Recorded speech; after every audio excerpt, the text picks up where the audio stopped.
ബ്രഹ്മസൂത്രം 5-ാമത്തെ പേജിൽ താഴേന്ന് 3-ാമത്തെ പങ്ക്തി. നിങ്ങളുടെ ഭാഷ്യത്തിന്റെ ഒരു സെന്റൻസ് കഴിഞ്ഞു. അവിടെ എന്താ പറഞ്ഞത്? അതായത് ഒരു ഭ്രമം നടക്കണമെങ്കിൽ എന്ത് വേണം? സംസ്കാരം വേണം. പൂർവ്വ സംസ്കാരം ഇല്ലെങ്കിൽ ഭ്രമം നടക്കത്തില്ല. പൂർവപക്ഷി ആക്ഷേപം ചെയ്തത് ആ ഭ്രമസ്ഥലത്ത് കാരണമായിരിക്കുന്ന സംസ്കാരം പൂർവ പ്രമാജന്യമായിരിക്കണം. പ്രമാജന്യ സംസ്കാരം പ്രതി ആരായിരിക്കും കാരണം? പ്രമാജന്യ സംസ്കാരം പ്രതി ആരായിരിക്കും കാരണം? പ്രമാജന്യ സംസ്കാരം പ്രതി എന്തായിരിക്കും കാരണം? അനുഭവമായിരിക്കും കാരണം, പ്രത്യക്ഷം. കപാലജന്യ ഘടം പ്രതി എന്തായിരിക്കും കാരണം? കപാലജന്യ ഘടം പ്രതി ഏതായിരിക്കും കാരണം? കപാലജന്യ ഘടം പ്രതി കപാലല്ലേ കാരണം? വളരെ സിമ്പിൾ ചോദ്യമല്ലായിരുന്നു. എങ്ങോട്ടാ ചിന്തിച്ചു പോകുന്നത് നിങ്ങള്? പ്രമാജന്യ സംസ്കാരം പ്രതി ഭ്രമ കാരണമാവും. ഇനി നോക്കിയോ, അനുഭവജന്യ, അനുഭവം എന്ന് ഉദ്ദേശിച്ചത് ഇവിടെ ഇപ്പോൾ പ്രമ എന്നർത്ഥം. കാരണം അനുഭവം യഥാർത്ഥമാവാം യഥാർത്ഥമാവാം. ഇവിടെ വേണ്ടത് അനുഭവമല്ല, പ്രമയാണ്. വ്യത്യാസം എന്തുകൊണ്ട് അനുഭവത്തിന് പ്രമയ്ക്കും? ഇവിടെയുള്ള പ്രക്രിയയെല്ലാം മനസ്സിലാക്കണമെങ്കിൽ ചുരുങ്ങിയ പക്ഷം തർക്കസംഗ്രഹമെങ്കിലും. അപ്പോൾ ജ്ഞാനം എന്നുള്ളത് രണ്ട് വിധമാണ്: സ്മൃതി, അനുഭവം. അനുഭവം രണ്ടാണ്: യഥാർത്ഥം. യഥാർത്ഥാനുഭവം സാഖ്യന് 4, വേദാന്തിക്ക് 6. അതുകൊണ്ട് തന്നെ യഥാർത്ഥ അനുഭവത്തിന്റെ പ്രമാണം എന്നുള്ളതും 6 മാറും. അതുതന്നെ അഭാവത്തെ അധികരണ സ്വരൂപമാണെന്ന് മാനിക്കുന്ന ഭാട്ട സിദ്ധാന്തത്തിനനുസരിച്ച് 5 പ്രമാണം മതി.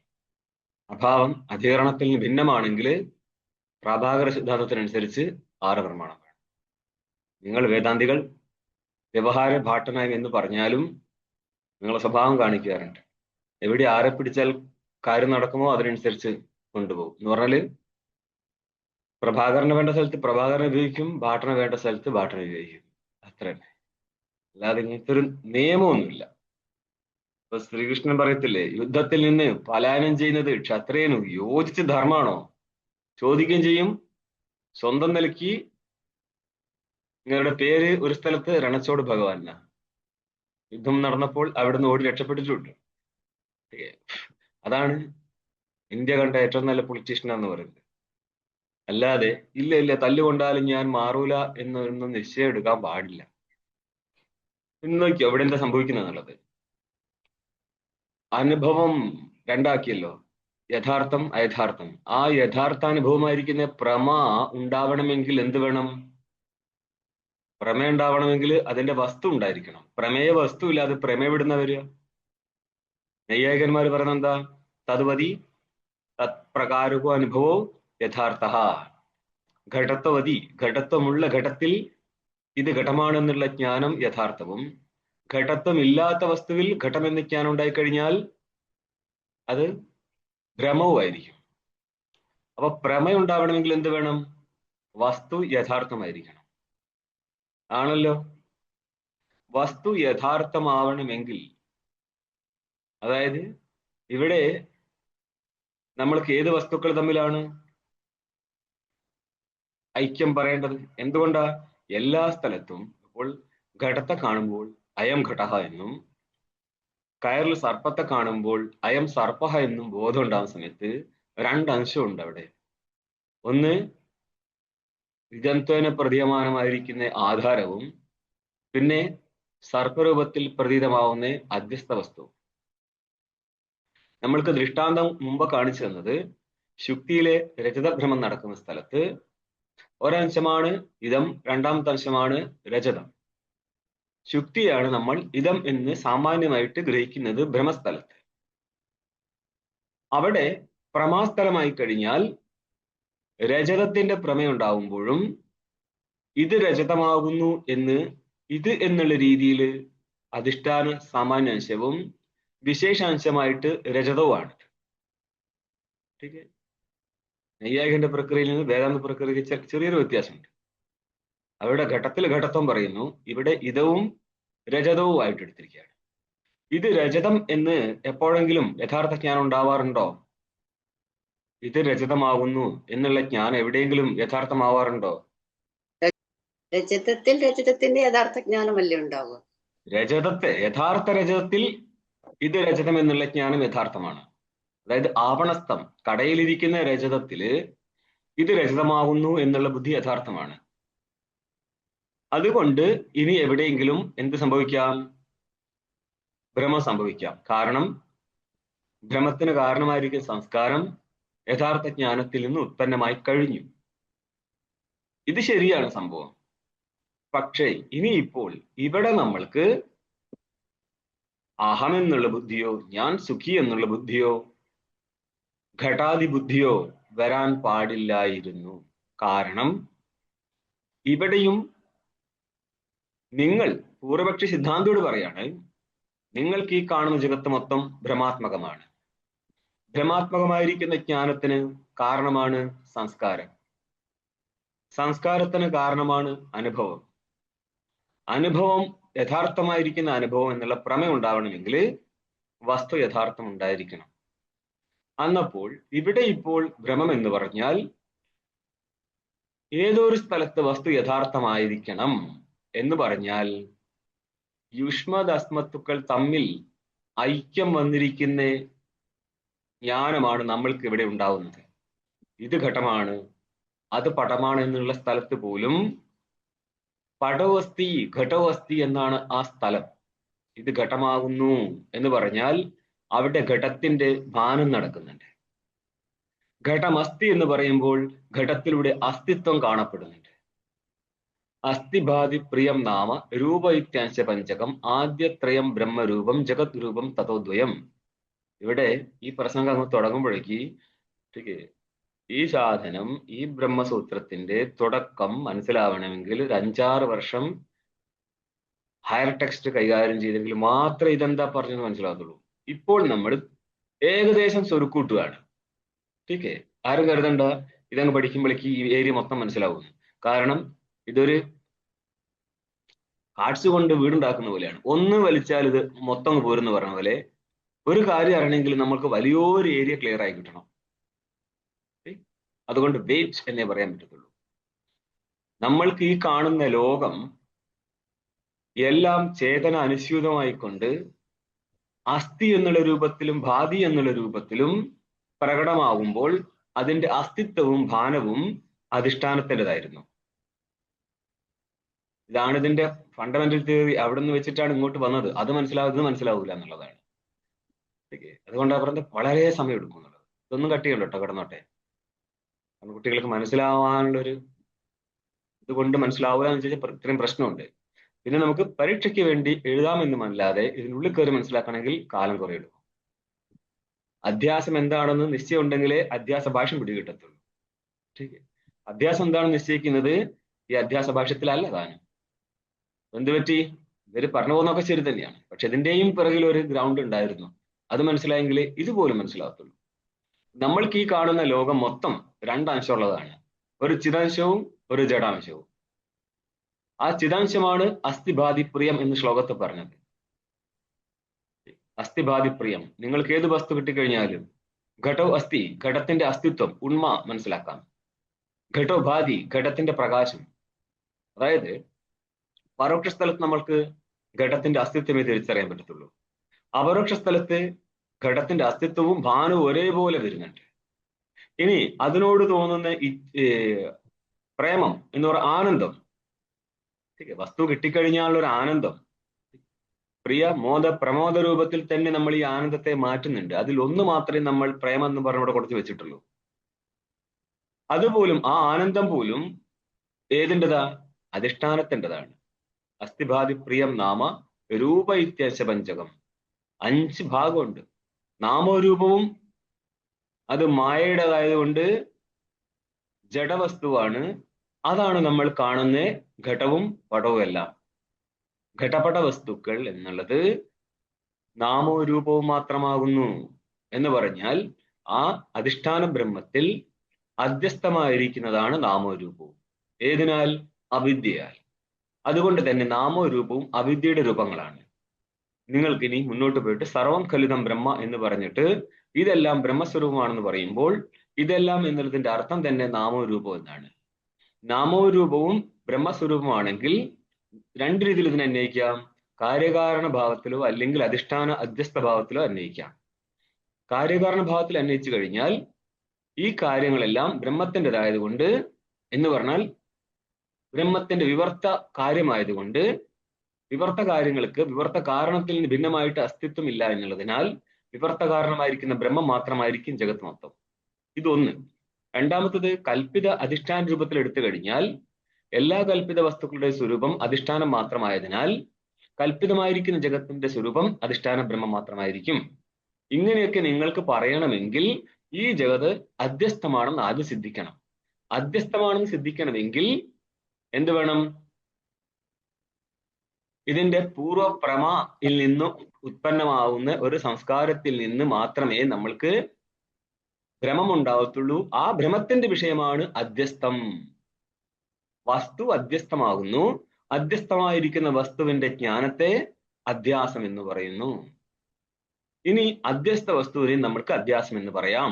കർമ്മണ വ്യുത്പത്തി നടത്തിയാൽ അധ്യസ്യതേ ഇത് അധ്യാസ ചെയ്തു കഴിഞ്ഞാൽ അധ്യാസത്തിന്റെ വിഷയമായിരിക്കുന്ന അധ്യസ്ഥ വസ്തുവിനെ നമ്മൾക്ക് അധ്യാസം എന്ന് പറയാം.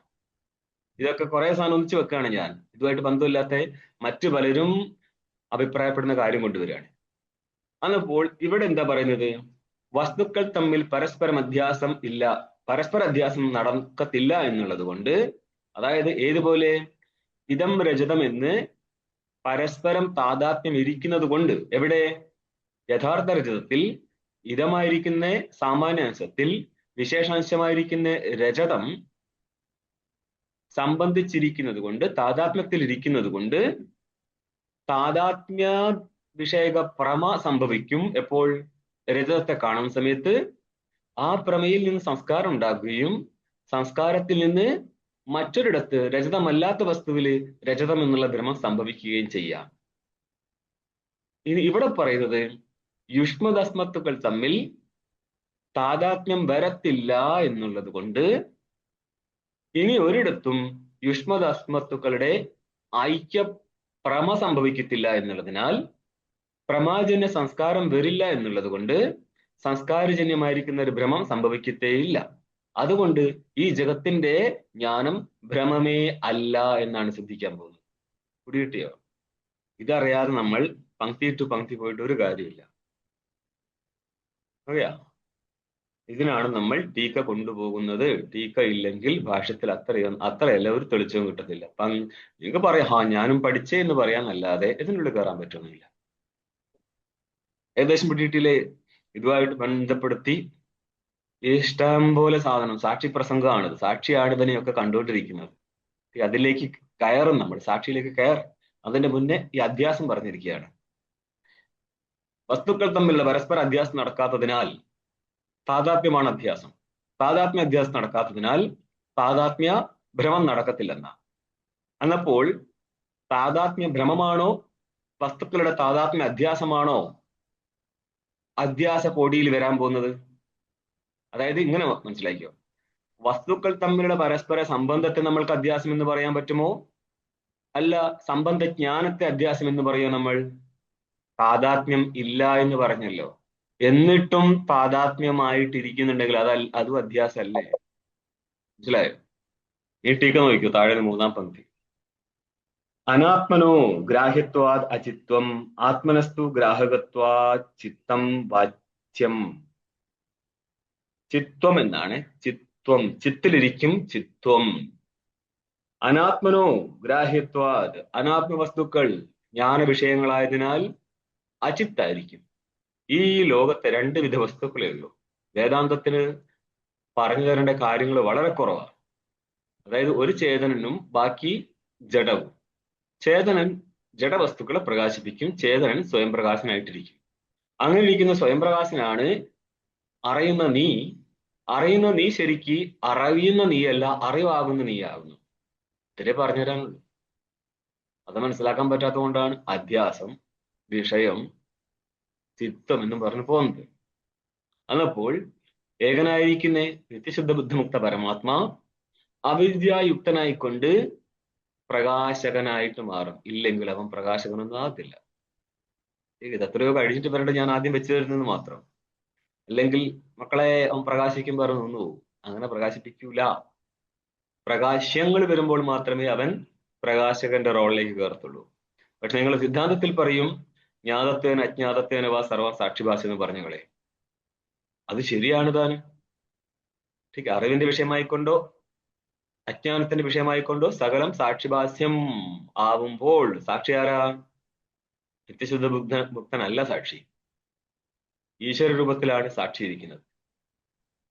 അപ്പോൾ അനാത്മനോ ഗ്രാഹ്യത്വ, അനാത്മ വസ്തുക്കൾ ഗ്രാഹ്യങ്ങളായതിനാൽ പ്രകാശങ്ങളായതിനാൽ അതിനെ ചേതനം എന്ന് പറയാൻ പറ്റത്തില്ല. പിന്നെയോ അചിത്താണ്, അതിലിരിക്കും അചിത്വം.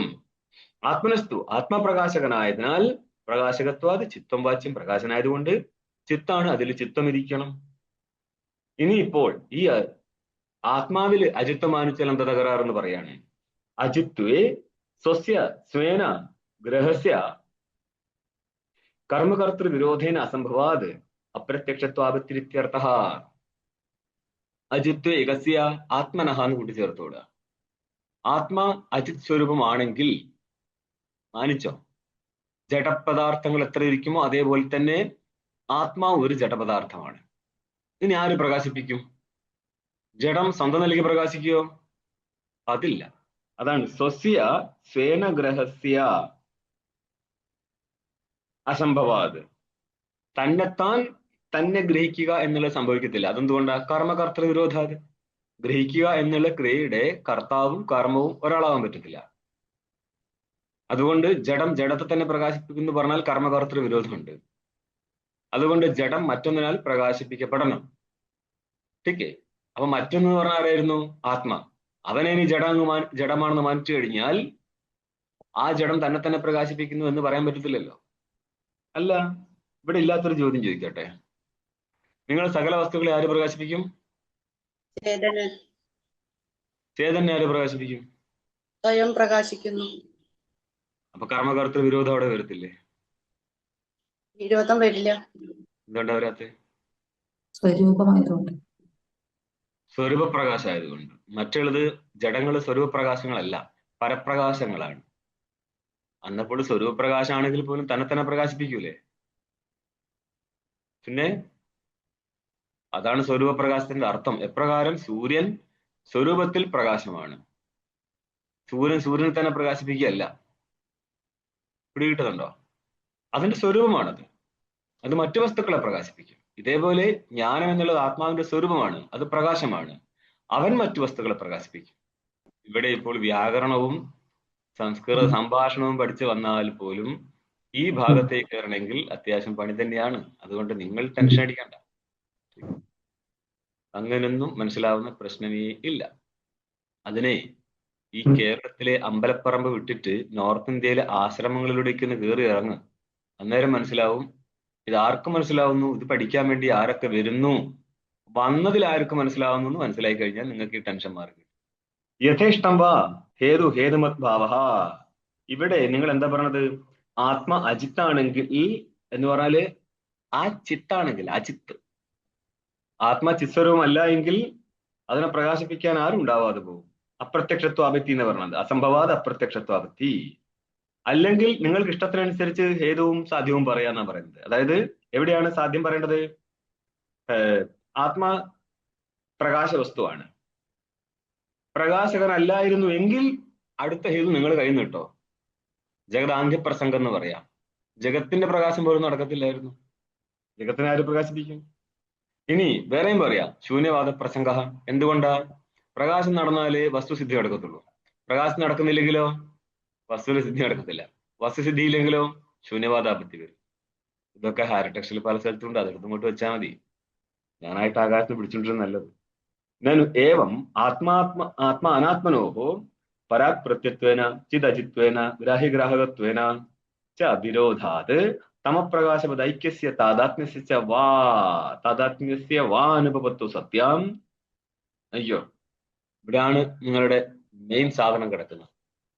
പരസ്പരം താദാത്മ്യം സംഭവിക്കത്തില്ല എന്നിരിക്കെ ആര് തമ്മില്? വിഷയങ്ങൾ തമ്മിൽ. ഏതിന്റെ വിഷയമാണ്? നമ്മളുടെ ഈ ലോകത്തെക്കുറിച്ചുള്ള നമ്മളുടെ ജ്ഞാനം ഭ്രമമാണെന്നാണ് സിദ്ധാന്തി പറയുന്നത്. സിദ്ധാന്തിയുടെ അഭിപ്രായത്തിൽ ഒറ്റ ജ്ഞാനം മാത്രമേ പ്രമേയാവത്തുള്ളൂ. അതേത് ജ്ഞാനായിരിക്കും? ചിതാത്മാവിനെ ചിതാത്മാവായിട്ട് അറിയുക എന്നുള്ളത്. അതായത് ഞാനായിരിക്കുന്ന ജീവചൈതന്യം കേവല പരമാത്മാവാണ് എന്നുള്ള ഐക്യജ്ഞാനത്തെ മാത്രമേ പ്രമ എന്ന് പറയുന്നുള്ളൂ. വേണ്ടി വന്ന അതുമായിട്ട് ബന്ധപ്പെട്ടിരിക്കുന്ന അവാന്തര വാക്യജന്യജ്ഞാനവും പ്രമായിട്ട് എടുത്തു. പക്ഷേ കാരണം ശുദ്ധവിഷയക ജ്ഞാനമല്ലേ. പക്ഷേ വേറെ ഒരു ജ്ഞാനത്തെയും ഇവർ പ്രമ എന്ന് പറയത്തില്ല. അപ്പൊ ഘടജ്ഞാനം പ്രമേയല്ലേ, അതിനെ പ്രമ എന്ന് പറയുന്നത് എന്തുകൊണ്ടാ? അതത്വാവേദക പ്രമ മാത്രമാണ്. അതത്വാവേദം സ്വരൂപമായിരിക്കുന്ന പ്രമ മാത്രമാണ്. അതിന്റെ കാരണം അതത്വാവേദക പ്രമാണമായിട്ടിരിക്കും. അവൻ പ്രമാണ രൂപത്തിൽ എടുക്കുന്നത് വൈദിക വാക്യങ്ങൾ മാത്രം. അതും എങ്ങനെ? ഐക്യബോധക വാക്യങ്ങൾ മാത്രമേ എടുക്കത്തുള്ളൂ. അങ്ങനെ വ്യത്യാസമുണ്ട്. ഇനി ഐക്യബോധക വാക്യത്തിൽ നിന്ന് ഐക്യബോധം ഉണ്ടായിക്കഴിഞ്ഞാൽ ആ ബോധത്തെ വേദാന്തി നിത്യം എന്ന് പറയുമോ? ബ്രഹ്മജ്ഞാനം നിത്യമാണോ അനിത്യമാണോ? നിത്യമാണ്. അതായത് ബ്രഹ്മത്തെക്കുറിച്ച് ജ്ഞാനം ഉണ്ടായിട്ട് ഏതൊരു അജ്ഞാനം നഷ്ടപ്പെടുമോ ആ ജ്ഞാനം നിത്യമാണോ? അതെ, നിത്യമാണ്. എന്റെ ഉണ്ണിക്കുട്ടി അത് എത്ര കാലാണ് പറയുന്നത്? ഇത് അന്ധകരണത്തിന്റെ വൃത്തിയാണ്, ഇത് അനിത്യമാണ്. ടീക്കേ, അതിന്റെ വിഷയമായിരിക്കുന്ന ബ്രഹ്മസ്വരൂപജ്ഞാനമേ നിത്യമായിട്ടിരിക്കത്തുള്ളൂ. സ്വരൂപം, ഘട്ടം, ഘടജ്ഞാനം, ബ്രഹ്മജ്ഞാനം. ഇവിടെ ഇപ്പോൾ ബ്രഹ്മ എന്നുള്ള വസ്തു ജ്ഞാനസ്വരൂപമായതുകൊണ്ട് രണ്ട് സ്ഥലത്ത് ജ്ഞാന ശബ്ദപ്രയോഗം നടത്താം. ബ്രഹ്മത്തിലും ജ്ഞാനം എന്ന് പറയാം, ബ്രഹ്മത്തിന്റെ ജ്ഞാനമായിരിക്കുന്ന അന്ധകരണ വൃത്തിയെയും ജ്ഞാനം എന്ന് പറയാം. ഇവിടെ അന്ധകരണ വൃത്തി സ്വരൂപജ്ഞാനം അനിത്യമാണ്. അത് മൂന്നാം ക്ഷണം നഷ്ടപ്പെട്ടു പോകും. ഉത്പന്നമായി നിന്നു, അടുത്ത ക്ഷണം നശിച്ചു, പിന്നെയും വേറെ ജ്ഞാനം ഉണ്ടാവുകയാണത്. ഇതെല്ലാം തന്നെ അനിത്യമാണ്. അതിന്റെ വിഷയമായിരിക്കുന്ന നിത്യശുദ്ധ ബുദ്ധമുക്ത ബ്രഹ്മം മാത്രമേ നിത്യമായിട്ടിരിക്കത്തുള്ളൂ. അതിന്റെ ജ്ഞാനം ഒരിക്കലും നിത്യമല്ല. അത് അന്ധകരണത്തിന്റെ വൃത്തിയാണ്, അത് ജനിക്കുന്നതാണ്, അത് പ്രമാണജന്യമാണ്. പ്രമാണത്തിൽ ഉത്പന്നമായിരിക്കുന്ന അന്ധകരണത്തിന്റെ വൃത്തി ബുദ്ധിവൃത്തിയാണത്. അതുകൊണ്ട് മക്കളെ ബുദ്ധി കൊണ്ടൊന്നും കിട്ടൂല, കളിക്കാൻ തുടങ്ങിക്കോ ആശ്രമം എന്ന് പറഞ്ഞാല് മണ്ടനും മണ്ടത്തിയുമായിരിക്കുന്ന ഗുരുക്കന്മാരാണ്, മനസ്സിലായിക്കൂടെ. ഇത് പഠിപ്പിക്കാനാണ് ബ്രഹ്മസൂത്രമൊക്കെ എടുത്തുകൊണ്ടിരുന്നത്, അല്ലാതെ ഇവർക്ക് പറയേണ്ടിട്ടല്ല. ठीक है. ननु ആത്മാനാത്മനോഹോ പ്രത്യക്തേന പരത്വേന. ആത്മാ പ്രത്യക് സ്വരൂപനാണ്. പ്രത്യക് എന്ന് പറയുന്ന അർത്ഥം പ്രദീപം അഞ്ചത്തെ ഇത് പ്രത്യക്. പ്രദീപത്തിന് വിപരീതം എന്നർത്ഥമുണ്ട്. ഈ വിപരീതത്തിന് രണ്ട് വിധത്തിൽ അർത്ഥം ചെയ്യാം. നേർവിപരീതമായിരിക്കുന്ന രണ്ടർത്ഥം ചെയ്തതിന്. അതായത് നമ്മളുടെ ഈ ആത്മാ നമ്മൾ സുഖി ദുഃഖി എന്ന് കരുതുന്നുണ്ടെങ്കിലും അവൻ വാസ്തവത്തിൽ ആരാ? നേർവിപരീതനായിരിക്കുന്നേ നിത്യശുദ്ധ ബുദ്ധിമുക്തനാണ്. അതുകൊണ്ട് പ്രത്യക് എന്ന് വിളിക്കാം. അല്ലെങ്കിലോ നിത്യശുദ്ധ ബുദ്ധമുക്തൻ എങ്ങനെയാണ് നമ്മൾക്ക് അറിയപ്പെടുന്നത്? സുഖി ദുഃഖിയായിട്ടാ. ഈ രീതിയിൽ വിപരീതമായിട്ട് ഭാസിക്കുന്നത് കൊണ്ട് ജീവചൈതന്യത്തെ പ്രത്യക് എന്ന് വിളിക്കാം. രണ്ട് രീതിയിലും പ്രത്യക് ശബ്ദം അന്വയിക്കാം. അത് ആവശ്യം നോക്കിയിട്ട് അന്വയിച്ചോളുക. വിപരീതമായിട്ട് പ്രകാശിക്കുന്നത് കൊണ്ട് ഈ ജീവചൈതന്യത്തെ നമ്മൾ എന്ത് പറഞ്ഞു? പ്രത്യക് എന്ന് പറഞ്ഞു. അപ്പം ആത്മാ പ്രത്യക്കും പ്രത്യക്കിന്റെ വിഷയമായി ആര്? പരാക് വസ്തുക്കള്. അപ്പോൾ ജഡങ്ങൾ പരാക്കായി. പരാക്ത്വം, ജഡത്തിൽ പരാക്ത്വം ഇരിക്കും, ചേതനിൽ പ്രത്യക്തം ഇരിക്കും. ചിത് അജിത്വേന, ആത്മാവിൽ ചിത്വം ഇരിക്കും, ആത്മാവിന്റെ വിഷയമായിരിക്കുന്ന ജഡവസ്തുക്കളിൽ അജിത്വം ഇരിക്കും. ഗ്രാഹ്യഗ്രാഹകത്വേന, ചേതനൻ ഗ്രാഹകനാണ്, ജഡങ്ങൾ അതിനാൽ പ്രകാശിപ്പിക്കപ്പെടുന്നത് കൊണ്ട് ഗ്രാഹ്യ വസ്തുക്കളാണ്. ആയതുകൊണ്ട് ചേതനിൽ ഗ്രാഹകത്വവും ജഡങ്ങളിൽ ഗ്രാഹ്യത്വം ഇരിക്കും. ഇപ്രകാരം വിരോധാത്, ആര് തമ്മിൽ വിരോധമുള്ളത് കൊണ്ട്? യുഷ്മത് അസ്മത് പദാർത്ഥങ്ങൾ തമ്മിൽ. അപ്പൊ യുഷ്മതുമാണ്, ഗോചരവുമാണ്, പിന്നെ പ്രതീതിയുമാണ്, അല്ലെ പ്രത്യയവുമാണ്. പ്രത്യേകം പ്രതീതി അർത്ഥത്തില് പ്രത്യയമാണ്. സോറി, യുഷ്മതല്ലേ. അപ്പൊ യുഷ്മത് പ്രതീയത ഇത് പ്രതീതിയാണ് എന്ന് പറഞ്ഞാൽ പ്രതീതിക്ക് വിഷയമാണ്. അതേപോലെ അവിടെയും വ്യവഹാര വിഷയത്വമുണ്ട്. അസ്മതുവാണ്, അതേപോലെ പ്രതീതി എന്നുള്ളത് കൊണ്ട് പ്രത്യയമാണ്, അവിടെ വ്യവഹാരവും നടക്കുന്നുണ്ട്.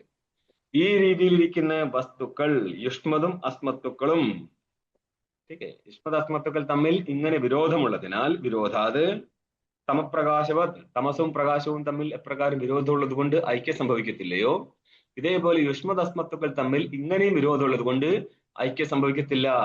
അതായത് വസ്തുക്കൾ തമ്മിൽ ഐക്യം സംഭവിക്കത്തില്ല. വസ്തുക്കൾ തമ്മിൽ ഐക്യം സംഭവിച്ചിരുന്നുവെങ്കിൽ അതിനെന്ത് പറയാം? താദാത്മ്യ അധ്യാസം എന്ന് പറയാം. ഇത് അധ്യാസം, വിഷയത്തിലെ അധ്യാസമാണ്. ഇത് സംഭവിക്കാത്തത് കൊണ്ട് ഇനി അതിന്റെ ജ്ഞാനത്തെ ഭ്രം എന്ന് പറയാൻ പാടില്ല എന്നാണ് സിദ്ധാന്തി പറയുന്നത്. ഈ ഭ്രമത്തെ ഉദ്ദേശിച്ചിട്ടാണ് ഹോല നരസിംഹപുരാര് പറയുന്നത് അധ്യാസം എന്നുള്ളത് ഭ്രമം മാത്രമാണെന്ന്. അല്ല മക്കളെ, അതിന്റെ വിഷയത്തിന്റെ അധ്യാസം ആദ്യം നടന്നാലേ ജ്ഞാനം ഉണ്ടാവുന്നുള്ളൂ എന്ന് പറയുമ്പോൾ തന്നെ അവിടെ ജ്ഞാനത്തിന്റെ വിഷയമായിരിക്കുന്ന വസ്തുക്കൾ തമ്മിൽ അധ്യാസം വേണ്ടേ? താദാത്മ്യം എന്നുള്ള അധ്യാസം എന്നല്ലേ പറയുന്നത്?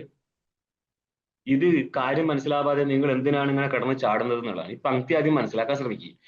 അത് പറഞ്ഞാൽ പറയും ഞങ്ങൾ ടീക്ക മാനിക്കൂല, ഭാഷ്യം മാത്രമേ മാനിക്കത്തുള്ളൂ. പിന്നെ തന്നെ പൊക്കത്തിന് ഇറക്കിക്കൊണ്ടുവന്നല്ലേ ഭാഷ്യം മാത്രം വായിച്ചാൽ മനസ്സിലാക്കാൻ. വിരോധാത് തമപ്രകാശവത് ഐക്യസ്യ താദാത്മ്യസ്യ വാ അനുഭവത്തോ സത്യം.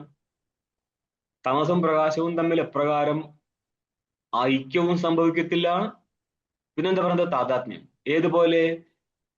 നമ്മൾ മുമ്പ് പറഞ്ഞിട്ടുണ്ട്, എവിടെയായിരുന്നു ദൃഷ്ടാന്തം? നീലോഘട എന്നുള്ളത് പോലെ ഗുണഗുണികൾ തമ്മിൽ സംബന്ധമുള്ളത് പോലെ സംബന്ധിക്കുക വെച്ച് കഴിഞ്ഞാൽ അതും പറ്റത്തില്ലെന്ന് പറഞ്ഞിട്ടുണ്ട്. ഓർമ്മയുണ്ട് എവിടെയായിരുന്നു എന്ന്? അതിനേക്കാൾ ഒരു 4 പങ്ക്തി മുന്നോട്ട് നോക്ക്. ഐക്യ അസംഭവേപി ശുക്ലോ പടഹ ഇതിപത്ത്. കിട്ടിയ പങ്ക്തി ആ 6ാമത്തെ പങ്ക്തിയാണ്. ഐക്യമില്ലെങ്കിലും ശുക്ലപടം പോലെ താദാത്മ്യം എന്തുകൊണ്ട് സംഭവിക്കത്തില്ല എന്ന് ചോദിച്ചില്ലേ? ഇതാണ് പറയുന്നത്. ഇവിടെ ഒന്ന് പ്രകാശകനും ഒന്ന് പ്രകാശ്യ വസ്തുവുമായതിനാൽ ചേതനവും ജഡവും തമ്മിൽ പ്രകാശക ഭാവത്തിൽ ഇരിക്കുന്നത് കൊണ്ട് ശുക്ലോ ഘട എന്നുള്ള സ്ഥലത്തുള്ളതുപോലെ താദാത്മ്യവും സംഭവിക്കത്തില്ല. അവിടെ രണ്ടും ജഡമാണ്, താദാത്മ്യം സംഭവിക്കാം. ഇവിടെ ഒരുത്തൻ ചേതനും മറ്റൊന്ന് ജഡവുമായതിനാൽ എപ്രകാരം പ്രദീപവും ഘടവും തമ്മിൽ, പ്രകാശകനായിരിക്കുന്ന പ്രദീപവും പ്രകാശമായിരിക്കുന്ന ഘടവും തമ്മിൽ താദാത്മ്യം നേരിടാത്തതുപോലെ ചേതനനും ജഡവസ്തുക്കളും തമ്മിൽ ശുക്ലോ ഘട എന്നുള്ളത് പോലെ താദാത്മ്യം സംഭവിക്കത്തില്ല. ഇത് രണ്ടും എടുത്തു കളിയാണ്. ഐക്യവും വരത്തില്ല, താദാത്മ്യം സംഭവിക്കത്തില്ല. ചില സ്ഥലത്തെ താദാത്മ്യത്തിൽ തന്നെ ഐക്യം എന്ന് പറയാം. കാരണം വേദാന്ത സിദ്ധാന്തത്തില് കയറും സർപ്പവും തമ്മിലെ സംബന്ധമാണ്, സംസർഗമാണ് താദാത്മ്യം. ആ താദാത്മ്യം എന്നുള്ളത് മിഥ്യയാണ്. ആ മിഥ്യാ താദാത്മ്യത്തെ എടുത്തിട്ട് സംസാരിക്കാറുണ്ട്. പക്ഷെ ഇവിടെ ചെറിയ വ്യത്യാസത്തിലുള്ള അർത്ഥം അന്വയിച്ചത്. അപ്പൊ ഇനി പറയാണ്, ആ വസ്തുക്കൾ തമ്മിൽ താദാത്മ്യം വരത്തില്ല എന്നുള്ളതിനാൽ താദാത്മ്യം വരുന്നിരുന്നു എങ്കിൽ ഇനി അതിൽ നിന്നൊരു ഭ്രമ സംഭവിക്കാമായിരുന്നു. ഓക്കെ, സിദ്ധാന്തിയുടെ വശത്തില് ഈ താദാത്മ്യം ആധ്യാസികമാണ്. എല്ലാ സ്ഥലവും ആധ്യാസികമായിട്ടിരിക്കുകയാണ്. അതായത് ഇനി ഉത്തരം പറയുന്നവരെ മനസ്സിലാവും, ഭ്രമയിൽ നിന്നും തന്നെ സംസ്കാരം ഉൾക്കൊണ്ടിട്ട് ഭ്രമം ഉണ്ടാണെന്ന് നിർബന്ധമൊന്നുമില്ല. കാരണം അനാദികാലപ്രവൃത്തമായിരിക്കുന്ന ഈ അനുഭവം എല്ലാം മിഥ്യയാണ്. അതുകൊണ്ട് തന്നെ ഭ്രമത്തിൽ നിന്നും ഭ്രമം ഉണ്ടാവാം എന്നുള്ളത് പോലെ ഭ്രമം, നമ്മൾ ഭ്രമിച്ച ശേഷം കയറിൽ സർപ്പം കണ്ട ശേഷം നിങ്ങൾക്കിനി സ്വപ്നത്തിൽ സമാന സർപ്പത്തെ കാണാൻ പറ്റുമോ? അതും പറ്റും. സംസ്കാരജന്യമല്ലേ? അതെ. അന്നപ്പോൾ സ്വപ്നത്തിലെ ജ്ഞാനത്തെ യഥാർത്ഥം പറയോ? ഇല്ല, ഭ്രമമാണ്. അതിന് കാരണം എന്താ? സംസ്കാരമാണ്. ആ സംസ്കാരത്തിന് കാരണമായിരിക്കുന്ന ജ്ഞാനമോ? അതും ഭ്രമമായിരുന്നു. അപ്പോൾ ഭ്രമത്തിൽ നിന്ന് ഭ്രമ പരമ്പര ഉണ്ടായിക്കൊണ്ടിരിക്കും. ഭ്രമയിൽ നിന്ന് സംസ്കാരം ഉൾക്കൊണ്ടുകൊണ്ട് ഭ്രമം ഉണ്ടാകണം നിർബന്ധമില്ല. അതുകൊണ്ട് തന്നെ സിദ്ധാന്തിക്ക് ഈ താദാത്മ്യം എന്നുള്ളത്, അതായത് ജഡചേതനന്മാരുടെ താദാത്മ്യം, അതിൽ നിന്ന് എന്തുണ്ടാവും? സംസ്കാരം ഉണ്ടായി, അതിൽ നിന്ന് ജ്ഞാനം, ആ ജ്ഞാനത്തിൽ നിന്ന് സംസ്കാരം, സംസ്കാരത്തിൽ നിന്ന് അടുത്ത ഭ്രമം, അടുത്ത ഭ്രമത്തിൽ നിന്ന് സംസ്കാരം, സംസ്കാരത്തിൽ നിന്ന് അടുത്ത ഭ്രമം. ഇതിന്റെ പരമ്പര ഇങ്ങനെ പോയിക്കൊണ്ടിരിക്കുക. അന്നപ്പോൾ പരമ്പരയിലൂടെ ജ്ഞാനം, ഭ്രമമാത്മകമായിരിക്കുന്ന പരമ്പര പോയിക്കൊണ്ടിരിക്കുമ്പോൾ അതിന്റെ വിഷയം ഏതാ? സിദ്ധടങ്ങൾ തമ്മിലെ താദാത്മ്യമാണ്. ആ താദാത്മ്യം യഥാർത്ഥമാണോ? അല്ല. അപ്പൊ അധ്യാസം പറയണ്ടേ? അതെ. അപ്പൊ വിഷയങ്ങൾ തമ്മിൽ അധ്യസിച്ചില്ലേ? പിന്നെ എങ്ങനെയാണ് ഹോള നരസിംഹപൂർ സ്വാമിക്ക് വിഷയാധ്യാസം ഇല്ല, ജ്ഞാനാധ്യാസമേ ഉള്ളൂ എന്ന് പറയാൻ പറ്റുക? അതിനെയാണ് ഇവിടെ കണ്ടനം നടത്തുന്നത്. നമ്മൾ ഈ വിഷയമായിട്ട് ബന്ധപ്പെടുത്തിയിട്ടല്ല. ഞാനിത് പറയേണ്ടി വരുന്നത് ഇവരുടെ കുഞ്ഞുങ്ങൾ കുറെ ഉണ്ട് ഇപ്പോൾ എന്നുള്ളതുകൊണ്ട്. അപ്പൊ പറയാണ്, താദാത്മ്യം അനുഭവന്നമാവുമെന്നിരിക്കെ താദാത്മ്യസ്യ അനുഭവത്വ സത്യാം തദ് പ്രമിത്യഭാവേന. താദാത്മ്യം, ജഡചേതനന്മാർ തമ്മിലുള്ള താദാത്മ്യം, ഐക്യം, യഥാർത്ഥമായിരിക്കുന്ന ഐക്യം സംഭവിക്കത്തില്ല എന്നുള്ളതിനാൽ യഥാർത്ഥ വസ്തുജന്യമായിരിക്കുന്ന ഒരു ഭ്രമം ഇവിടെ സംഭവിക്കത്തില്ല. ഭ്രമാസ്ഥലത്ത് യഥാർത്ഥ വസ്തുവായിരിക്കും. യഥാർത്ഥ വസ്തു എന്ന് ഉദ്ദേശിച്ചത് ജഡചേതനന്മാരുടെ ജ്ഞാനസ്ഥലത്ത് അവരുടെ പരസ്പര താദാത്മ്യം യഥാർത്ഥമായിരുന്നു എങ്കിൽ യഥാർത്ഥ വസ്തുജന്യ ജ്ഞാനം ഉണ്ടാവാമായിരുന്നു. ആ ജ്ഞാനാനന്തര സംസ്കാരത്തിൽ നിന്ന് ഭ്രമ ഉത്പന്നമാവാമായിരുന്നു. ഇവിടെ ഇപ്പോൾ ഭ്രമത്തിന്റെ കാരണമായിരിക്കുന്ന സംസ്കാരത്തിന്റെ കാരണമായിരിക്കുന്ന പ്രമയ്ക്ക് കാരണമായിരിക്കുന്ന വിഷയം, ആ വിഷയങ്ങൾ തമ്മിലുള്ള താദാത്മ്യം, അതായത് താദാത്മ്യ വിശിഷ്ട വസ്തുവിനെയാണ് പ്രമാസ്ഥലത്ത് ഗ്രഹിക്കേണ്ടത്. പക്ഷേ പ്രമാസ്ഥലത്ത് ഗ്രഹിക്കാൻ താദാത്മ്യ വിശിഷ്ടമായിരിക്കുന്ന വസ്തു നിലനിൽക്കത്തില്ല. എന്തുകൊണ്ടാ? ജഡചേതനന്മാർ തമ്മിൽ താദാത്മ്യം വരത്തില്ല എന്നുള്ളത് കൊണ്ട്. ഇത് നിങ്ങൾക്ക് ഇവിടുന്ന് പ്രമ കിട്ടി, പ്രമയില്ലെങ്കിൽ ഇവിടെ സംസ്കാരം കിട്ടി, സംസ്കാരം ഇല്ലെങ്കിൽ നിങ്ങൾക്ക് ഇവിടുന്ന് ഭ്രമിക്കാൻ പറ്റും. ആയതിനാൽ ഈ ജഗത്തിന്റെ ജ്ഞാനം ഭ്രമമേ അല്ല. ഇതാണ് പൂർവപക്ഷിയുടെ അഭിപ്രായം. ഇത്രയും മനസ്സിലാക്കണം. ടീക്കെ ഭാഷ്യത്തിൽ എത്രയും ഉണ്ടോ? ഇല്ല. അതുകൊണ്ടാണ് നമ്മൾക്ക് ടീക്കയിലേക്കും ടീക്കയുടെ പുറത്തേക്കും പോയിട്ട് അന്വേഷിച്ചാൽ ഇത് കിട്ടത്തുള്ളൂ. അഭാവേന, ഏതിന്റെ അഭാവം? തത് പ്രമിത്യഭാവേന, വിഷയം താദാത്മ്യത്തിലിരിക്കാത്തത് കൊണ്ട് താദൃശ പ്രമേയം സംഭവിക്കത്തില്ല. എന്ന് പറഞ്ഞാൽ താദാത്മ്യ വിശിഷ്ട വസ്തുക്കളുടെ പ്രമ സംഭവിക്കത്തില്ല. അഭാവേന അധ്യാസ അഭാവേപി, പൂർവപക്ഷി സമ്മതിച്ചു കൊടുക്കുകയാണ്. സിദ്ധാന്തി സമ്മതിച്ചു കൊടുക്കുക. ഇത് സിദ്ധാന്തി പ്രസംഗമാണ്. ടീക്കയിൽ സിദ്ധാന്തി പ്രസംഗം വന്നുകൊണ്ടിരിക്കുന്നത് അടിച്ചിടുന്നത് പൂർവപക്ഷിയുടെ ഭാഗമാണ്. എന്ന് പറഞ്ഞാല് ഇപ്പം ഭാഷ ഓടുന്നത് പൂർവപക്ഷി എന്ന് കണക്കാക്കുക. അല്ലെങ്കിൽ സിദ്ധാന്തിയുടെ വശത്ത് മൊത്തം സിദ്ധാന്തിയാണ്. ഇങ്ങനെ സംഭവിക്കാൻ പാടില്ല എന്നിട്ടും സംഭവിക്കുന്നു എന്ന് കാണിക്കാൻ. അന്നപ്പോൾ സംഭവിക്കാൻ പാടില്ല എന്നുള്ള ഭാഗത്തെയാണ് ഇപ്പോൾ സിദ്ധാന്തി അവതരിപ്പിക്കുന്നത്. മനസ്സിലായി? രണ്ടായാലും കൊള്ളാം. അപ്പൊ എന്ത് പറ്റി? വിഷയങ്ങൾ തമ്മിൽ താദാത്മ്യം ഇല്ല എന്നുള്ളത് കൊണ്ട് യഥാർത്ഥ വിഷയജന്യമായിരിക്കുന്ന താദാത്മ്യ വിഷയ ഭ്രമ സംഭവിക്കാത്തതിനാൽ ഇനി മുന്നോട്ടേക്ക് സംസ്കാരവും ഇല്ല, അധ്യാസം സംഭവിക്കത്തില്ല, ഭ്രമവും സംഭവിക്കത്തില്ല എന്നാണ്. അധ്യാസം ഭ്രമസ്ഥലത്തും പറ്റും, വിഷയസ്ഥലത്തും പറ്റും. അധ്യാസ അസംഭവേപി മാനിച്ചു കൊടുക്കുകയാണ്. അധ്യാസാത്മകമായിരിക്കുന്ന ഭ്രമം സംഭവിക്കത്തില്ലെങ്കിൽ പോലും ഭ്രമാത്മകമായിരിക്കുന്ന അധ്യാസം എന്നാണ് ഇവിടെ അർത്ഥം. അധ്യാസഭാവി എന്ന് പറഞ്ഞാല് ഭ്രമാത്മക അധ്യാസഭാവേപി ധർമാണാം ചൈതന്യ സുഖ ജാഡ്യ ദുഃഖാദീനാം വിനിമയേന അധ്യാസോ അസ്തു. ധർമ്മികൾ തമ്മിലുള്ള പരസ്പര അധ്യാസത്താൽ ഭ്രമം സംഭവിക്കത്തില്ലെങ്കിലും, അല്ലെങ്കിൽ ധർമ്മികൾ തമ്മിൽ പരസ്പര അധ്യാസം ഇല്ലാത്തതിനാൽ യഥാർത്ഥ ജ്ഞാനമില്ലാത്തത് കൊണ്ട് താദൃശ യഥാർത്ഥ ജ്ഞാനജന്യ സംസ്കാരജന്യ ഭ്രമം സംഭവിക്കത്തില്ലെങ്കിലും അവയുടെ ധർമ്മങ്ങൾ തമ്മിൽ പരസ്പരം അധ്യസിച്ചിട്ട് തജ്ജന്യ ധർമ്മങ്ങൾ തമ്മിലുള്ള ഒരു താദാത്മ്യം ഉള്ളതിനാൽ, അധ്യസിച്ചിട്ടെന്ന് പറയണ്ട, ധർമ്മിയെ ഒഴിവാക്കിയിട്ട് ധർമ്മങ്ങൾ തമ്മിൽ പരസ്പര സംബന്ധം ഉള്ളതിനാൽ തജ്ജന്യ അനുഭവമായിരിക്കുന്ന പ്രമയിൽ നിന്ന് ജനിച്ച സംസ്കാരത്തിൽ നിന്ന് എന്തുകൊണ്ട് ഭ്രമം ഉണ്ടാവാൻ പാടില്ല? ആരുടെ വശത്തുനിന്നായിരിക്കും ഈ ഒരു അഭിപ്രായം? സിദ്ധാന്തിയുടെ വശത്തു നിന്നാണ്. യാപത്തി പൂർവപക്ഷിയുടെ വശത്തു നിന്നാണ് നിങ്ങൾക്ക് ഭാഷ്യം കിട്ടുന്നത്. ഇപ്പോൾ പൂർവപക്ഷ പ്രസംഗം നടന്നുകൊടുക്കുകയാണ് എന്ന് പറയാം.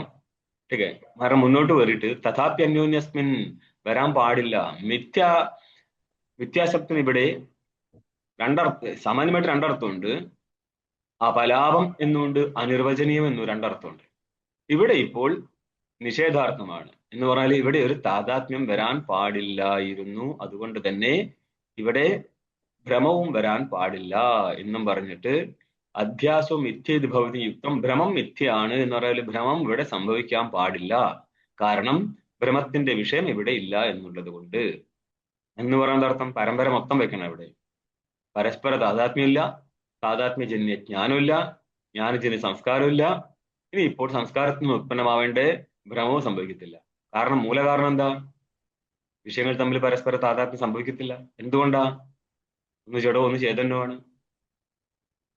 അതുകൊണ്ട് എന്ത് സംഭവിക്കത്തില്ല? യഥാർത്ഥ ജ്ഞാനം കിട്ടത്തില്ല. യഥാർത്ഥ ജ്ഞാനം എന്തിനായിരുന്നു?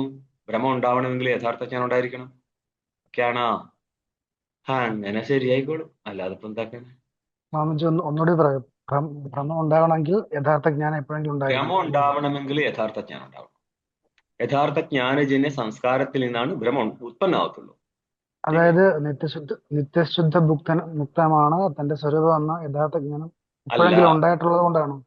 അല്ല, ചേതനനും ജഡവും തമ്മിൽ ആദ്യം താദാത്മ്യം ഉണ്ടായിരിക്കണം.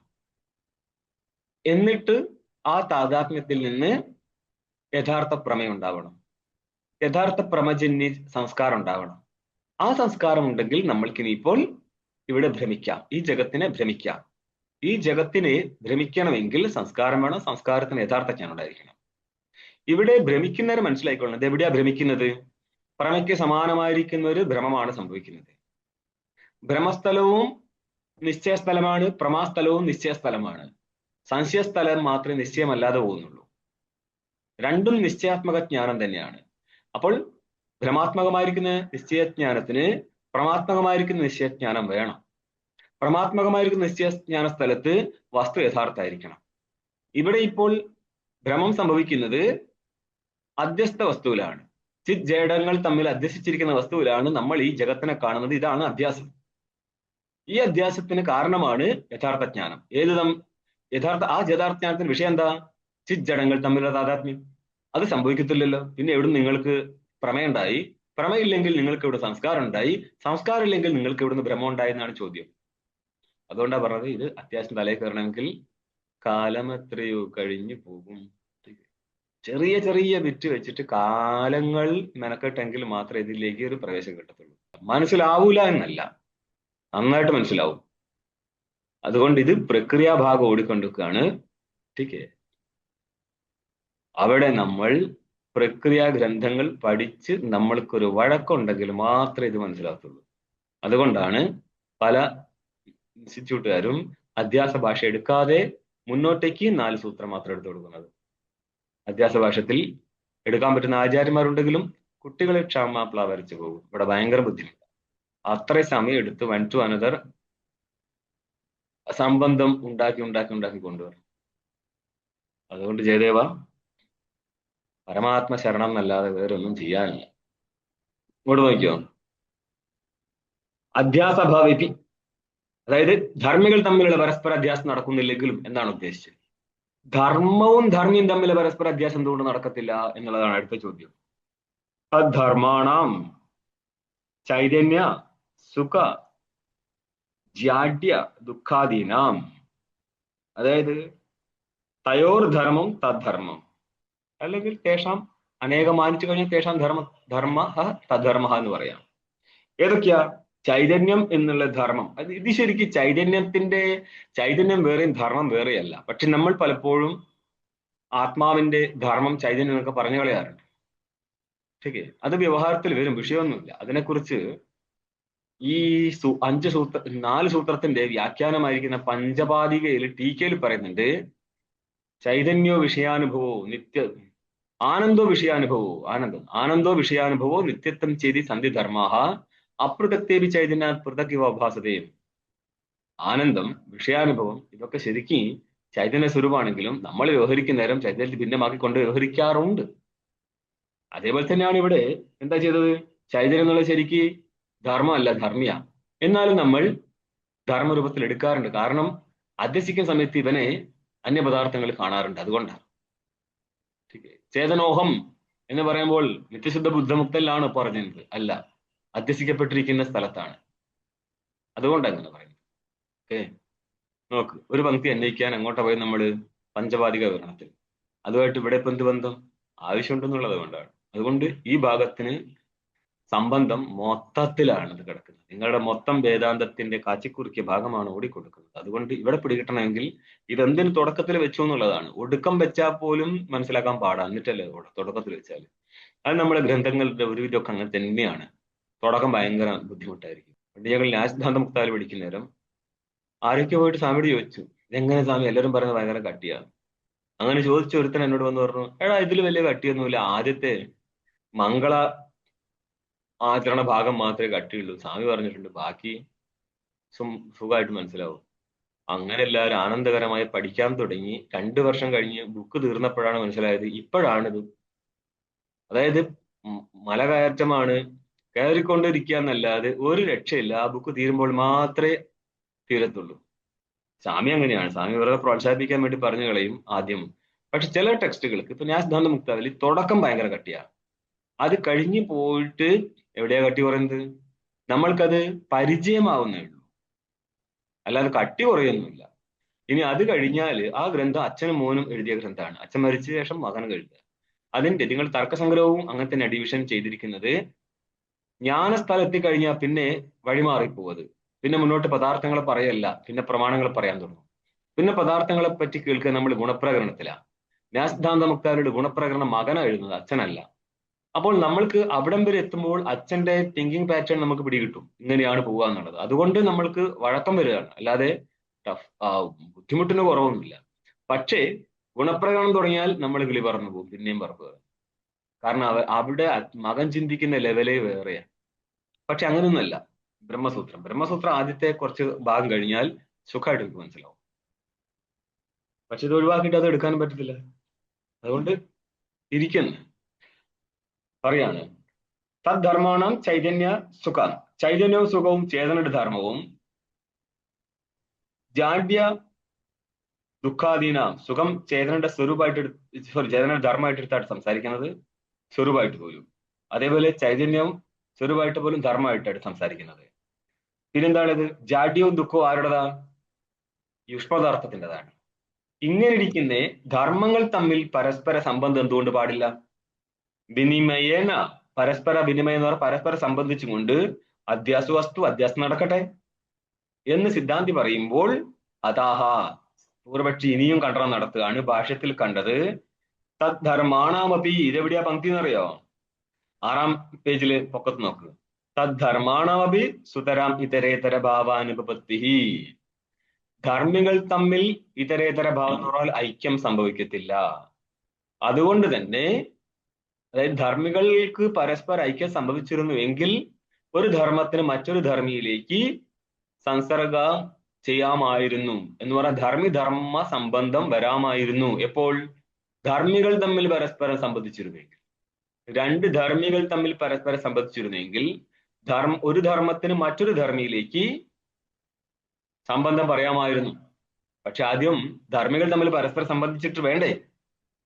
അപ്പോൾ എന്താണ്? സുതരാം, തീർച്ചയായും എന്നർത്ഥം. അതായത് ധർമ്മി സംബന്ധിക്കാത്തതിനാല് ധർമ്മത്തിന് മറ്റൊരു ധർമ്മിയിലേക്കും സംബന്ധം പറയാൻ പറ്റത്തില്ല എന്ന് പറഞ്ഞാൽ അധ്യസിക്കാൻ പറ്റത്തില്ല. അധ്യാസം ഇല്ല. എന്തുപറ്റി? വസ്തുക്കൾ തമ്മിൽ പരസ്പരം, ധർമ്മികൾ തമ്മിൽ അധ്യാസമോ നടന്നില്ല, ധർമ്മികൾ തമ്മിൽ അധ്യാസം നടന്നില്ല, ധർമ്മവും ധർമ്മിയായിട്ടും അധ്യാസം നടന്നില്ല. ധർമ്മങ്ങൾ തമ്മിൽ എന്ന് പറഞ്ഞേക്കരുത് കേട്ടോ, ധർമ്മികൾ തമ്മിൽ എന്ന് പറയാം.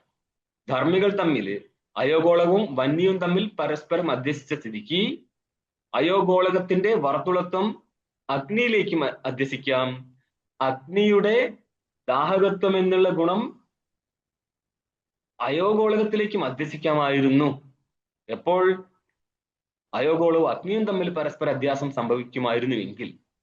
അയോഗോളകത്തിനും അഗ്നിക്കും പരസ്പര അധ്യാസം നടക്കാത്തതിനാൽ അയോഗോളകത്തിലെ വർത്തുളത്വം അഗ്നിയിലേക്കും അധ്യസിക്കാൻ പറ്റത്തില്ല, അഗ്നിയുടെ ദാഹകത്വം അയോഗോളകത്തിലേക്കും അധ്യസിക്കാൻ പറ്റത്തില്ല. ആയതിനാൽ വസ്തുക്കൾ തമ്മിൽ അധ്യാസമാണ് ഈ പറയുന്നത്. ജ്ഞാനാധ്യാസം പറയുന്നില്ല. ജ്ഞാനാധ്യാസം കാര്യമാണ്, അതിന്റെ കാരണമാണ് അർത്ഥങ്ങൾ തമ്മിലുള്ള അധ്യാസം.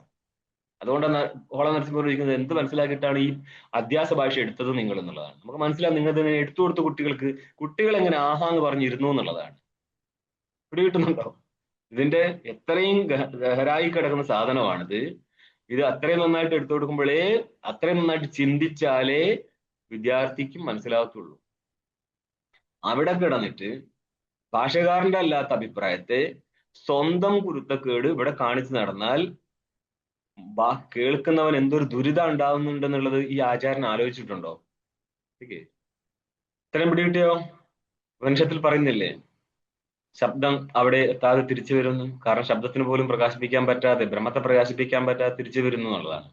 നിങ്ങൾ ഓരോരുത്തരും ബ്രഹ്മസ്വരൂപങ്ങളായതിനാൽ ഞാൻ പറയുന്ന ശബ്ദങ്ങളും തിരിച്ചു പോരുകയാണ്. എന്തെങ്കിലും ഒരു അസർ അവിടെ ഉണ്ടാക്കിയിരുന്നുവെങ്കിൽ ഇത്രയും ശബ്ദം എനിക്ക് തിരിച്ചു കേൾക്കൂലായിരുന്നു. നിങ്ങളെ പറഞ്ഞിട്ട് കാര്യമില്ല, ആരെയും പറ്റു കാര്യമില്ല. ഈ അധ്യാസ ഭാഷ അത്രയും പ്രശ്നക്കാരനാണ്. കുറെ കാലം എന്ന് പറഞ്ഞാൽ ഒരു 10 വർഷമൊക്കെ നമ്മൾ മെനക്കെട്ടാൽ, നല്ല മെനക്കെട്ടാൽ എന്തെങ്കിലുമൊക്കെ മനസ്സിലാക്കാൻ പറ്റുന്നല്ലാതെ ചുരുങ്ങിയ 10 വർഷം, അതും ന്യായവും മീമാംസയും ഒക്കെ പഠിക്കാൻ പറ്റിയെങ്കിൽ മാത്രം ഹയർ ടെക്സ്റ്റിലൂടെ പോയിട്ട്. അല്ലെങ്കിൽ ഹയർ ടെക്സ്റ്റ്, ഞാൻ പറഞ്ഞില്ലേ ഒരു വട്ടം രാമകൃഷ്ണ മിഷനിലെ ഒരു സന്യാസി ആരോട് പറഞ്ഞതാണ്, നിങ്ങൾ പഠിക്കുകയാണെങ്കിൽ വേദാന്തം പഠിക്കുമ്പോൾ ന്യായം പഠിച്ചോളണം. ന്യായം പഠിക്കാൻ പറ്റുന്നില്ലെങ്കിൽ ന്യായം പഠിപ്പിച്ച ആചാര്യൻ വേദാന്തം എടുക്കുമ്പോൾ മാത്രം കേട്ടാൽ മതി, കേൾക്കണ്ട എന്ന് പറയുന്നതിന്റെ അർത്ഥം എന്താ? വേദാന്തം ന്യായമായിട്ട് അത്രയും ബന്ധപ്പെട്ട് കിടക്കുകയാണ്. ന്യായം അറിയാത്ത ആൾക്കാർക്ക് വേദാന്തം ഒന്നും ചെയ്യാൻ പറ്റത്തില്ല. അതും ന്യായ സിദ്ധാന്ത മുക്താൽ ദിനകരോട് കൂടിയൊക്കെ പഠിച്ചിട്ടുണ്ടെങ്കിൽ മാത്രം നമ്മൾക്ക് ആ വിഷയത്തെ പൊളിച്ചു. നിങ്ങൾ അടുത്ത പേജിൽ എന്തരം പ്രശ്നം ഉണ്ടെന്നോ, അഹങ്കാരത്തെ തന്നെ അവർ സംസാരിച്ചു പോയിക്കൊണ്ടിരിക്കുക. പറയുന്ന ആൾക്ക് കറക്റ്റാണ് സംഭവം. അത് കേൾക്കുന്ന ആൾക്കാർക്കാണ് പ്രശ്നം, അത് എങ്ങനെ അന്വയിച്ച് പോകുന്നുള്ളത്. കാരണം അഹങ്കാരത്തെ രണ്ട് രീതിയിൽ എടുക്കുക. അഹങ്കാരം എന്ന് പറഞ്ഞാല് വിശിഷ്ട വസ്തുവാണ്. ചേതനാംശമുണ്ട്, ജഡാംശമുണ്ട്. ചേതന എടുത്തെടുത്ത് സംസാരിക്കും ചില സമയത്ത് ജഡത്തിൽ സംസാരിക്കും. ഇവരങ്ങ് സംസാരിച്ച് പോയിക്കൊണ്ടിരിക്കുകയാണ്. നമ്മൾക്ക് അടുത്ത പങ്ക്തി അത് പറ്റൂല എന്ന് പറയും. പക്ഷെ അത് പറ്റൂല എന്ന് പറയണമെങ്കിൽ അർത്ഥം മാറ്റി പിടിക്കണം. ആ വഴക്കം കിട്ടണമെങ്കിൽ എത്ര സമയം വരും എന്ന് ആലോചിച്ച് വെക്കാൻ മതി. ടീക്കയില് തയാ അല്ല കേട്ടോ, തയോരാത്മാനാത്മനോർ ധർമാസ് തദ്ധർമാസ്. ഇത് ഏതിനെ വിശദീകരിക്കുന്നത്? തദ്ധർമാണമഭി സുതരാം ഇതരേതര ഭാവ അനുപത്തി എന്നുള്ള ഭാഷ്യത്തിലെ 6ാമത്തെ പേജിലെ പൊക്കം നോക്ക്. ഭാഷ്യം എന്താണ് ഇതുവരെയുള്ള അർത്ഥം? ധർമ്മികളായിരിക്കുന്ന ചേതനനും ജഡവും തമ്മിൽ പരസ്പര അധ്യാസം നടക്കാൻ പറ്റാത്തത് കൊണ്ട് എന്ന് പറഞ്ഞാൽ അർത്ഥാധ്യാസം നടക്കാത്തത് കൊണ്ട് അടുത്ത അർത്ഥമായിരിക്കുന്ന ധർമ്മങ്ങളെ പരസ്പരം അധ്യസിക്കാൻ പറ്റുമെന്ന് വെച്ചാൽ പറയാണ്, ധർമ്മികൾ തമ്മിൽ പരസ്പര അധ്യാസം നടത്താൻ പറ്റാത്തത് കൊണ്ട് ധർമ്മത്തിന് അടുത്ത ധർമ്മിയായിട്ട് ഒരിക്കലും ഇതരേതര ഭാവം എന്ന് പറഞ്ഞാൽ താതാത്മ്യം സംഭവിക്കത്തില്ല. ഇത് വേദാന്തിക്ക് അറിയായിട്ടൊന്നല്ല, വേദാന്തിയാണ് ഈ സംഭവം വെച്ചു കൊടുക്കുന്നത്. ദൂരമായിട്ട് ചിന്തിക്കുന്നതിന്റെ എത്ര ദൂരത്തിരുന്ന് ചിന്തിക്കാൻ തുടങ്ങും. ഇത് രസമാണ്. ഇത് തുടക്കകാലത്തൊന്നും നമുക്ക് മനസ്സിലാവില്ല, ഇത് പൂർവപക്ഷിയാണോ പോയത് സിദ്ധാന്തിയാണോ, അല്ല നിങ്ങൾ എന്താ പറയാൻ ഉദ്ദേശിച്ചെന്ന് പോലും പിടികിട്ടത്തില്ല. അധ്യാസം ഉണ്ടെന്ന് പറയാനാണോ ഇല്ലെന്ന് പറയാനാണോ ഉദ്ദേശിച്ചെന്ന് നമ്മൾ പോലും പിടികിട്ടത്തില്ല ആദ്യകാലം. കാരണം അധ്യാസത്തിന് രണ്ടർത്ഥമുണ്ട്. അധ്യാസം എന്ന് പറഞ്ഞാൽ മിഥ്യാന്ന് ഉദ്ദേശിച്ചത് ഈ സംബന്ധം നടക്കത്തില്ലെന്നാണോ നടക്കുമെന്നാണോ ഉദ്ദേശിച്ചത് എന്ന് പോലും നമുക്ക് മനസ്സിലാവത്തില്ല. പിൽക്കാലത്തെ ഇതായിരുന്നു ഉദ്ദേശിച്ച് മനസ്സിലാത്തുള്ളൂ. അതുകൊണ്ട് പറഞ്ഞത് ഇവിടെ കേട്ടാലും നിങ്ങൾക്ക് ഇതിനെ മനസ്സിലാക്കി എടുക്കുമ്പോഴേക്ക് കുറെ കാലം പിടിക്കുന്നില്ല. എന്നാൽ മനസ്സിലാവത്തില്ല എന്നാണെങ്കിൽ അല്ല, മനസ്സിലാവും. പറയാം തയോർ എന്ന് തദ്ധർമാണം എന്നുള്ള സ്ഥലത്ത് തയോർ ധർമാണം തദ്ധർമാണം അർത്ഥം. തയോഹു കയോഹോ ആത്മാനാത്മനഹോ രണ്ടെണ്ണം എടുത്തിട്ടുള്ളൂ. ബഹുവചനത്തിന്റെ ആവശ്യം വരുന്നില്ല. 2 കോടി വസ്തുക്കൾ എടുത്താൽ മതി, 2 വിഭാഗം. ഒന്ന് ആത്മാ, രണ്ടാമത്തെ അനാത്മ. തയോർ ആത്മാനാത്മനോസ് ധർമാഹ തദ്ധർമാഹ. ആത്മാവിന്റെ ധർമ്മത്തെയും അനാത്മാവിന്റെ ധർമ്മത്തെ എടുത്തിട്ടാണ് തയോർ ധർമ്മ തദ്ധർമ്മ എന്ന് പറഞ്ഞത്. എന്നിട്ട് അതിന്റെ ഷഷ്ടി എടുക്ക്, തദ്ധർമാണം. അനാത്മധർമ്മങ്ങൾക്കും ആത്മധർമ്മങ്ങൾക്കും പരസ്പരം ഇതരേതര ഭാവം എന്ന് പറഞ്ഞാൽ താതാത്മ്യം സംഭവിക്കത്തില്ല. നോക്ക്, ഇതിനൊന്നും കൂടി വിശദീകരിക്കാം. ഇതരേതര ഭാവ അനുപത്തി എന്ന് അത് ഭാഷ്യത്തെ എടുത്തങ്ങ് പറഞ്ഞതാണ്. പക്ഷെ ഇതിനെ വ്യാഖ്യാനിക്കുകയാണ് ടീക്കയില്. ഇതരേതര ഭാവം എന്നുള്ളതിന്റെ അർത്ഥം എന്താ? ഇതരത്ര നമ്മൾ ഇതിന്റെ മുന്നേ ചെയ്ത് പരസ്പര താതാത്മ്യം എന്ന അർത്ഥത്തിലാണ്. ഇനി അങ്ങനെയല്ല, ധർമ്മത്തിന് മറ്റൊരു ധർമ്മത്തിലല്ല, ധർമ്മത്തിന് മറ്റൊരു ധർമ്മിയിലാണ് അധ്യാസം നടക്കേണ്ടത്. അതുകൊണ്ട് ഇതരത്ര എന്ന് ഉദ്ദേശിച്ചത് ധർമ്മ്യന്തരേ. ആർക്കാണ് അധ്യാസം പറയേണ്ടത്? ധർമ്മത്തിനാണോ ധർമ്മിക്കാണോ അധ്യാസം പറയേണ്ടത്? ധർമ്മത്തിന്. എവിടെ? അന്യധർമ്മത്തിലാണോ അന്യധർമ്മിയിലാണോ പറയേണ്ടത്? സൊസൈറ്റി ഇങ്ങനെ കാണിച്ചു തരുന്നില്ല. 2 ധർമ്മികൾ തമ്മിൽ പരസ്പര അധ്യാസം നടന്നില്ലെങ്കിൽ ധർമ്മത്തിന് ധർമ്മിയായിട്ട് അധ്യാസം നടക്കത്തില്ല എന്നല്ല പറയുന്നത്. പറയാണ് ഇതരത്ര അർത്ഥം പറയണത് ധർമ്മ്യന്തരേ മറ്റൊരു ധർമ്മിയിൽ. ഇതരേഷാം മറ്റൊന്നിന് ഉദ്ദേശിച്ചറിയാ ധർമ്മങ്ങൾക്ക് എന്ന് മനസ്സിലാക്കുക. നിങ്ങൾ അത്രയും നന്നായിട്ട് ശ്രദ്ധിച്ചിട്ടില്ല എങ്കിൽ ഒരു ചുക്കും നിങ്ങൾക്ക് ഇതിൽ മനസ്സിലാകത്തില്ല. കാരണം ഇതിന്റെ സ്റ്റഫ് എവിടെയോ കിടക്കുക. നിങ്ങൾക്ക് ഉറങ്ങി കേൾക്കാൻ പറ്റിയ സാധനം അല്ല. നിങ്ങൾ എത്ര മണി വിളിക്കാലും പരമാത്മാവ് തലകുത്തി നിന്ന് കഴിഞ്ഞാൽ ഇത് തല കയറത്തില്ല, നിങ്ങൾക്ക് എത്രയും ശ്രദ്ധ ഇല്ല എങ്കിൽ. ശ്രദ്ധാമൻ ലഭത്തെ ജ്ഞാനം തത്പര സാങ്കേതികേന്ദ്രിയ എന്ന് പറയുന്നത് വെറുതെ അല്ല. സംയതമായിരിക്കുന്ന ഇന്ദ്രിയത്തോടു കൂടി പുറത്തേക്ക് ഒഴുകുന്ന ഇന്ദ്രിയങ്ങളെ വെച്ചിട്ടല്ല ഇത് കേൾക്കുക. ക്ലാസ്സിലിരിക്കുന്നതിന് ക്ലാസ്സിലായിരിക്കണം. പറയുന്ന കാര്യം എന്തായിരുന്നുള്ള പൂർവാപരം. ഒരു വാക്യം കഴിഞ്ഞ് അടുത്ത വാക്യം കയറുന്ന അടുത്ത വാക്യം പിടിച്ചോളം പൂർവ്വവാക്യത്തെ എന്താ പറഞ്ഞതെന്ന് തലയിൽ ഓടിക്കൊള്ളും. കാരണം അവിടെ ആയിരിക്കും ബന്ധപ്പെടുന്നത്, അവിടെ ആയിരിക്കും ചോദ്യം വരുന്നത്. അല്ലാതെ പറഞ്ഞതിൽ മാത്രം ഇരിക്കുക എന്താ ആലോചിച്ചുകൊണ്ട് വിടുന്നു. ഇവിടെ ഒരു കാര്യം നടക്കത്തില്ല, മനസ്സിലാക്കി. ഇതരേഷാം ധർമ്മാണ് ഇതരത്ര എന്ന് പറഞ്ഞാൽ മറ്റൊരു ധർമ്മിയിൽ. ഇതരേഷാം എന്ന് പറഞ്ഞാൽ ധർമ്മാണെന്നർത്ഥം. ഇതെവിടം വരുത്തി? ഇതരേതര വരെ എത്തിയിട്ടുള്ളൂ. ഓക്കെ, ഇതരേതരത്തിന്റെ വ്യാഖ്യാനമാണ്. ഇതരത്ര ഇതരാണാം അധ്യാസ. ഇതരാണാം ഭാവ എന്ന് പറയുന്നത്. ഭാവശബ്ദം എന്താ അർത്ഥം? സംസർഗസ്. ഇതരത്ര എന്ന് പറഞ്ഞ മറ്റൊരു ധർമ്മിയില്, ഇതരേഷ് എന്ന് പറഞ്ഞാൽ ധർമ്മങ്ങളുടെ ഭാവശബ്ദത്തിന് അർത്ഥം പറഞ്ഞു സംസർഗം, സംബന്ധം എന്നർത്ഥം. മറ്റൊരു ധർമ്മി, അതായത് അയോഗോളകത്തിൽ നിന്നും മറ്റൊരു ധർമ്മിയായിരിക്കുന്ന അഗ്നിയില് അയോഗോളകത്തിന്റെ ധർമ്മമായിരിക്കുന്ന വർത്തുളത്വത്തിന്റെ സംബന്ധം തസ്യ അനുഭവത്തിരിത്യർത്ഥ താദൃശ സംബന്ധം സംസർഗം എന്ന് മാത്രമേ എടുത്തിട്ടുള്ളൂ. ധർമ്മികൾ തമ്മിൽ പരസ്പര അധ്യാസം ഇല്ലാത്തത് കൊണ്ട് മറ്റൊരു ധർമ്മിയില് മറ്റൊരു ധർമ്മിയുടെ ധർമ്മത്തിന് നമ്മൾക്ക് അധ്യസിക്കാൻ പറ്റത്തില്ല എന്ന് പറഞ്ഞാല് സംബന്ധം വരത്തില്ല എന്നർത്ഥം. ഒരു ധർമ്മിയിലിരിക്കുന്ന ധർമ്മത്തിന് മറ്റൊരു ധർമ്മിയിലേക്ക് സംബന്ധം കിട്ടത്തില്ല. എന്തുകൊണ്ടാ? ധർമ്മികൾ തമ്മിൽ പരസ്പര സംബന്ധം ഇല്ലാത്തത് പോയതുകൊണ്ട്. നഹി ധർമ്മിണോ സംസർഗം വിന ധർമാണാം വിനിമയോ അസ്തി. ധർമ്മികൾ പരസ്പരം സംബന്ധത്തെ പ്രാപിച്ചില്ല എങ്കിൽ, സംസർഗത്തെ പ്രാപിച്ചില്ലെങ്കിൽ, താതാത്മ്യത്തെ പ്രാപിച്ചില്ലെങ്കിൽ, ഇവിടുത്തെ സംസർഗം താതാത്മ്യമാണ്.